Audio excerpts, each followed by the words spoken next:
Olá pessoal, sejam bem-vindos ao nosso canal Livrai-me, onde a gente comenta um monte de livros de diversos temas, psicologia, ciência, e aqui eu vou falar de Dr. Victor Salles, um grande amigo meu que eu acompanho, e hoje eu vou citar 3 livros dele aqui, ó. Hoje vão ser 3, ó. Por que são 3, ó? Aqui eu tenho Ócio, Culpa e Existência, uma tragédia judaico-cristã. Eu tenho outra aqui, que é Ócio, Criador e Ganância, razões milenares para a nossa crise ética e econômica. E eu tenho Ócio, Criador, Trabalho e Saúde. Aqui ele vai comentar um pouquinho, esse é mais antigo, tá? Nesse aqui ele vai comentar um pouquinho sobre como cuidar de si e cuidar da sua alma, cuidar da sua psique, né? Melhor dizendo, cuidar do seu estado mental, a sua inteligência emocional é tão importante quanto cuidar do seu corpo. Então ele menciona muito que hoje a gente cuida muito do corpo, é lipoaspiração, é botox, puxa aqui, puxa ali, pinta os cabelos, né? Estou precisando pintar os meus aqui. Então pinta os cabelos, vai lá, mas no fundo, por dentro, a pessoa está carcomida, está corrupta. E corrupta que eu falo assim, de destruição do seu conhecimento, destruição da sua segurança, do respeito ao outro, da questão ética fundamental. Então o que o Victor Salles traz aqui neste é que faça a higiene da sua alma. Não faça higiene apenas do seu corpo, faça da sua alma. Mantenha o seu equilíbrio, mantenha o seu controle, tenha respeito com o próximo e o comportamento ético é fundamental. E guarde o ócio para algo bom. Ócio não é para você ficar sentado jogando videogame ou mexendo no Facebook. Ócio é para você sentar com amigos, conversar, trocar experiências, estudar um livro, acompanhar a existência, contemplar uma árvore, contemplar a natureza, verificar um parque, passear com seus filhos, etc. Faça do seu ócio uma capacidade que transcenda a mera inação. E aí eu faço um paralelo com outro vídeo que eu gravei aqui do Zhuangzi, do Wu Wei. Não, Wu Wei. É Wu Wei, que é, acho que na filosofia chinesa é agir pelo não agir. O ócio criativo é exatamente o que na filosofia chinesa fala agir pelo não agir. Você não precisa estar fazendo algo para estar fazendo algo. Olha que paradoxal. Você pode estar criando dentro do seu ócio. Mas o ócio não é aquilo que não faz nada? Aí que está a leitura errada.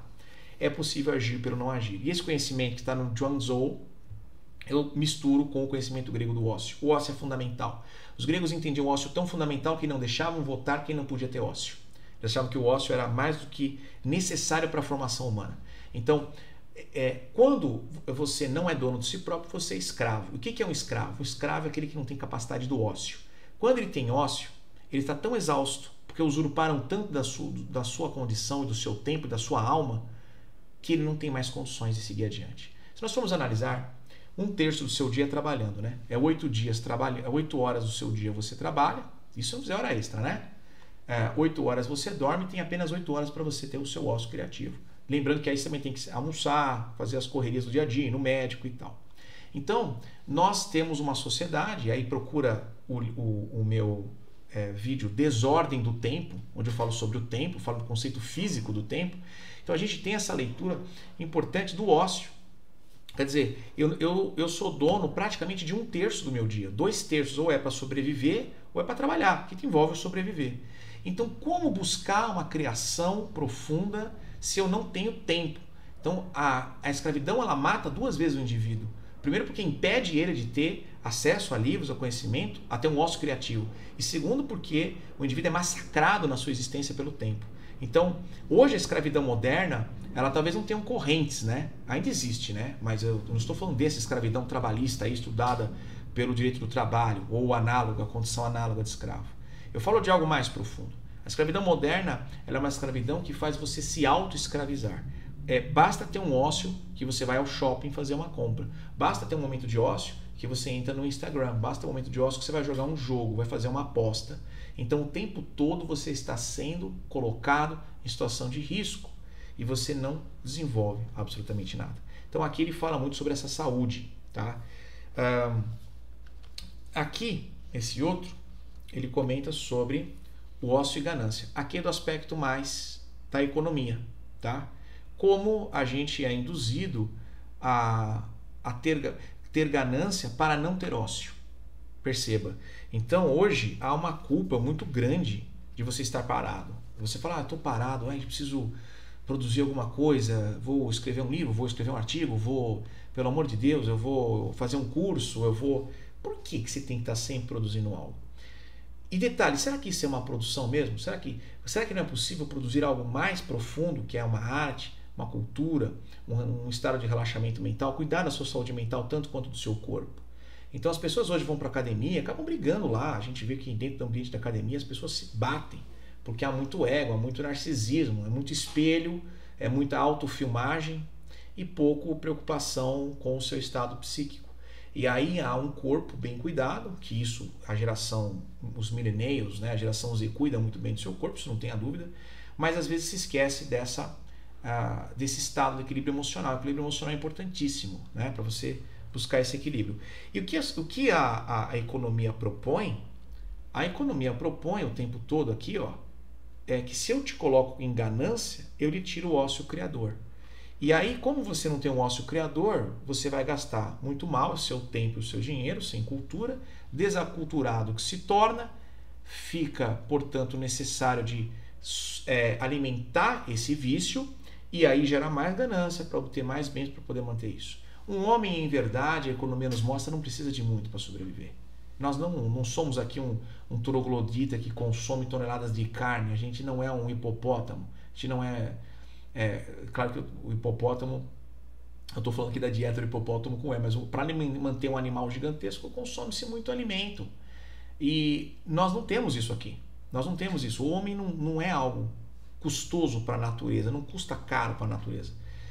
Claro que tem um preço a se pagar, mas nós somos induzidos a serem consumeristas, para que com esse consumerismo a gente entra num círculo de não ter ócio. Com a ausência de ócio a gente não sabe lidar com a crítica, não sabe lidar com o estado mental de equilíbrio e, portanto, a crise se aprofunda ainda mais. Com a percepção das mídias sociais, que eu consigo introjetar ainda mais necessidades artificiais que você não tem, mas acha que precisa, você vai, portanto, mergulhando cada vez mais nessa existência frágil. Então, nesse livro, o Dr. Victor Salles comenta sobre saúde. Ele até fala muito aqui das termas, né? Onde você cuidava não só da limpeza do corpo, mas da limpeza da alma. E quando ele menciona aqui os 12 trabalhos de Hércules, um dos trabalhos de Hércules é a limpeza, tá? Um desses trabalhos do Hércules aqui é a limpeza, que aparece na paideia. Mas não é limpeza só de pegar o escovão e esfregar o chão. É manter a sua casa limpa, manter o seu corpo limpo, estar num ambiente limpo, mas manter-se limpo no sentido de não estar corrompido por ódio, por excessos e por vícios que deturpam a sua existência. Essa que é a ideia do trabalho de Hércules. Ele foi fazer a limpeza para isso. Aqui é o aspecto da saúde, como eu já comentei. Nesse outro aspecto da economia, também já comentado. E finalmente eu tenho um aspecto religioso, que é esse aqui, que é o ócio e culpa e existência, uma tragédia judaico-cristã. E aqui o Dr. Victor Salles fala muito das religiões monoteístas, né? A partir do momento que nasce a religião monoteísta, ocorre uma disputa maior para ver qual Deus é o verdadeiro, porque se só tem um, o meu não pode ser o seu, e aí começa essa discussão, né? Do ponto de vista do politeísmo, os deuses eram muito comumente absorvidos. Então há quem diga que o deus Hermes é um deus Thoth, ou até influência do deus Ibis. Há quem diga que, e não precisa, há quem diga não, essa é real, essa analogia é direta mesmo, não tem como negar. O deus Mercúrio de Roma é o deus Hermes da Grécia Antiga. Então Afrodite, Vênus, Júpiter e Zeus, né? Até salvo engano, o Dr. Victor Salles, se estiver assistindo o vídeo, depois pode comentar. Júpiter é Zeus Pater, que acho que é algo assim, Zeus Pater, ou Pai Zeus, que acabou virando Júpiter, que é Zeus, tá? Bom, então na verdade eles absorvem mutuamente esses deuses. Quando ocorre no fenômeno do mundo judaico-cristão, que é um mundo mais voltado para o monoteísmo, ele tende a, sobretudo no cristianismo, fazer uma negação do passado politeísta e das influências que ele acaba absorvendo. E isso gera uma espécie de culpa, né? Então, na leitura do Dr. Victor Salles aqui, a gente tem uma ideia de que se introjeta muita culpa para que você tenha a necessidade de estar sempre sendo apaziguado pela autoridade religiosa. O sacerdote tem que estar sempre te tirando dessa culpa, dessa existência, essa vergonha de si. Até dentro do ponto de vista bíblico, no livro de Gênesis, o homem, um dos primeiros atos depois de ter cometido o pecado lá da maçã, né, que não é bem maçã, dizendo que a tradução não é exatamente essa, mas após esse provar do fruto, né, do conhecimento do mal, o homem tem vergonha de si e se cobre. Né? Ele acaba se cobrindo e tal. Então essa ideia de vergonha é muito forte dentro da Bíblia. Né? Então, quando é chamado Caim, né, ele matou Abel, então ele é chamado por Deus e ele se esconde, ele também desaparece. Então essa ideia da vergonha, ela faz o tempo todo o homem ter vergonha. E aí ele comenta sobre a vergonha da sexualidade, que do ponto de vista da psicologia é muito utilizado na linha freudiana, mas também a vergonha de ser, mais dito na linha junguiana mesmo, a vergonha de se autorrealizar, de atingir a sua plenitude, reconhecendo-se como um homem sujeito a falhas, a quedas e voos, né? A descer ao inferno, mas a ascender até aspectos maiores dessa existência. Então essa possibilidade de alteração, que o homem começa a ter vergonha de si. Ele tem vergonha de errar, ele tem vergonha de se corrigir, então ele permanece em erro e piora cada vez mais. Então esse seria o terceiro que eu comentaria dele. Esse aqui mexe um pouco mais com religião. Esse aqui pode deixar algumas pessoas mais ofendidas. É um pouco mais um dedo na ferida, tal como Freud fez também com as religiões. Esse aqui é mais da linha econômica, esse aqui é mais da linha da saúde. Gostou dos livros? Bom, você pode adquirir os livros do Dr. Victor Salles. Como eu disse, ele é uma pessoa extremamente disponível. Se você quiser autógrafos com ele está à disposição. Ele tem muitas palestras, você pode encontrar eles em lives, etc. E ele é uma pessoa fantástica, você pode aprender muito com ele. Eu não sou da área da psicologia, mas o pouco que eu aprendi de psicologia foi com ele. Alguns livros que eu li, claro, eu li Jung, eu li Freud, eu li outros livros de psicologia, até dentro do behaviorismo. Mas eu não sou psicólogo, mas trago esse conhecimento mitológico que ele aborda para dentro da minha existência, da minha forma de trabalho, da minha forma de pensar. Mudou bastante minha forma de pensar, tá bom? É isso. Leia, mesmo que você não concorde, é uma viagem incrível para você explorar o autoconhecimento. Mas no final acho que você vai concordar, se não com a maioria, uma partezinha ali vai afetar o seu modo de ser.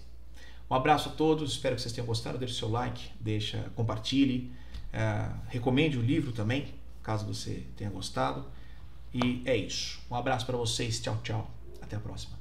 Até logo.